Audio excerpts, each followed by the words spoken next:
আসসালামু আলাইকুম, কেমন আছেন সবাই? আশা করছি আপনারা সবাই খুব ভালো আছেন। আলহামদুলিল্লাহ আমিও খুব ভালো আছি। তো আজকে আমি এই যে ছোট্ট গাছটা আছে সিঙ্গোনিয়াম, এটার একটু পটিং করব। তো এই সিঙ্গোনিয়াম প্ল্যান্টটা খুব মানে খারাপ অবস্থায় ছিল আর কি। এটা আমি গিফটে পেয়েছিলাম। আমাদের এখানে যে ফ্ল্যাট আছে, ফ্ল্যাট কমিটি, সেখানে আমাদের নিউ ইয়ারে যখন পার্টি হয় তখন এই প্রত্যেককেই একটা করে এই সিঙ্গোনিয়াম প্ল্যান্টগুলো গিফট দেওয়া হয়েছিল। তো প্ল্যান্টটা যখন দিয়েছিল গাছটা তখন খুব সুন্দর হয়েছিল। তো ওটার ভালোই ছিল। দিয়ে আমি একটু ওস্তাদি করতে গেলাম, যেহেতু আমি গাছ ব্যাপারে বেশি কিছু জানিও না। তাও আমি ওস্তাদিটা একটা এই কারণে করতে গেছিলাম, ওই সিঙ্গোনিয়াম প্ল্যান্টটাতে না অনেক পোকা লেগে গেছিলো, পিঁপড়ে লেগে গেছিলো, কী কারণে জানি না। তারপর ওটাকে খুলে খুব ভালো করে পরিষ্কার করলাম।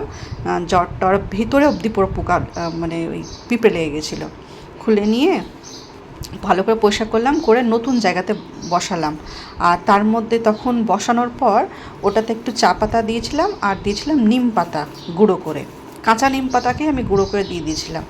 দিয়ে দেখলাম গাছটা মানে নিজেকে সুস্থ তো হলো, কিন্তু এই তারপর আর কিছু করিনি আমি। তো সেই জন্য ভাবলাম যে আজকে আবার ওকে একটু ইয়ে করি, কিছু খাবার টাবার দিই। তো সেই হিসাবে ওর উপর থেকে আমি কিছু পাতা মানে মাটি নামিয়ে নিয়েছিলাম, দিয়ে সেই মাটিটার মধ্যে আবার থেকে একটু চা পাতা দিলাম, দিয়ে বসিয়ে দিলাম। তো এই পাতাগুলো এতই খারাপ অবস্থায় ছিল যে এরা মানে ভিটামিনের অভাব হলো কি কিসের অভাব হলো আমি কিছুই বুঝতে পারছি না। তারপর আমি এই যে কুকড়ানো ভাবটা, মানে একটা যে সম্পূর্ণ খুলে থাকা পাতা সেটা হচ্ছে না, মানে কুকড়িয়ে থাকছে ওরা আর কি। তো যাই হোক, এটা তো আমি করলাম এখন। মানে এই গাছটা 1 বছর বয়স হবে না, হ্যাঁ 1 বছর হয়ে যাবে। 1 বছর বয়সে এই দুবার ওকে আমি মানে খাবার দিলাম, মানে দুবার খাবার যত্ন করলাম আর কি। তো যাই হোক, হয়তো সেই জন্য বেচারা ভিটামিন পাচ্ছে না, এটা আরও হয়তো কেয়ার চাইছে। ঠিক আমি বুঝতে পারছি না এটার মধ্যে আর কী কেয়ার করব। যদি আপনাদের কোনো টিপস জানা থাকে তো প্লিজ আমাকে একটু কমেন্টে জানাবেন। আর এভাবে ওপর থেকে চা পাতার গুঁড়ো ওটার ওই আর একটু গার্ডেন সয়েল মিশিয়ে ওর ভিতরে আবার আমি দিয়ে দিলাম, আর তার উপর থেকে আমি জল দিয়ে দিলাম। তো দেখা যাক কেমন থাকে। আশা করছি এবার হয়তো একটু উন্নতি হবে গাছটাতে।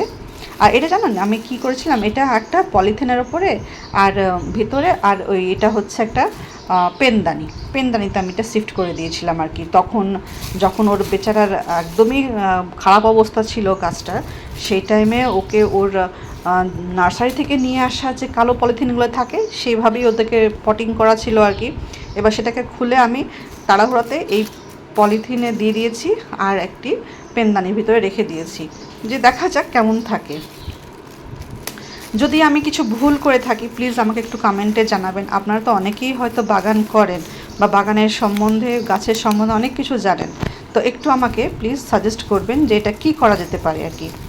তো এই গাছটা কিন্তু এখন পর্যন্ত অত ভালো একটা রিকভারি দেয়নি আর কি। তা আমি ওর পিছনে একটু চেষ্টা চালিয়ে যাচ্ছি। যদি আপনাদের কাছে কিছু কমেন্ট থাকে অবশ্যই আমাকে জানাবেন।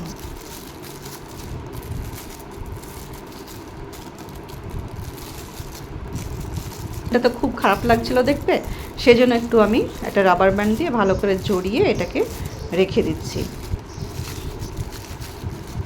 একটু দেখার মতন নিয়ে আসলাম যেন দেখতে একটু ভালো লাগে অন্তত। আর দেখুন পাতাগুলো কীভাবে ফুটো ফুটো হয়ে গেছে, ছাতা সাদা হয়ে গেছে। কী যে কারণ আমি এখন পর্যন্ত ধরতে পারলাম না আর কি। তো এইভাবে করে নিয়ে আমি ওটাকে আবারও একটু আলো ছায়া জায়গাতে রাখলাম, মানে ব্যালকানিতেই রাখলাম। যেহেতু ব্যালকানিতে খুব বেশি রোদ পড়ে না, সেই জন্য আমি ব্যালকানিটাতেই রাখলাম, যে হালকা রোদ্দুরের মধ্যে মানে 1-1.5 ঘন্টা রোদ থাকে, সেইটুকু রোদের মধ্যেই হয়তো ও একটু নিজের ভিটামিন পেয়ে যদি সুস্থ হতে পারে, এটাই আর কি চেষ্টা। আর এখানে আমি বাজার থেকে পুদিনা নিয়ে আসা, পুদিনা থেকে কয়েকটা জড় লাগিয়ে দিয়েছিলাম, এটাও খুব সুন্দরভাবে গ্রো করে গেছে। তো নতুন বাগানি হিসাবে এটা আমার চেষ্টা। আপনারা সঙ্গে থাকবেন আর কমেন্টে জানাবেন যদি কিছু ভুল হয়ে থাকে আর কি, গাছের যত্ন প্রতি আমাকে জানাবেন প্লিজ।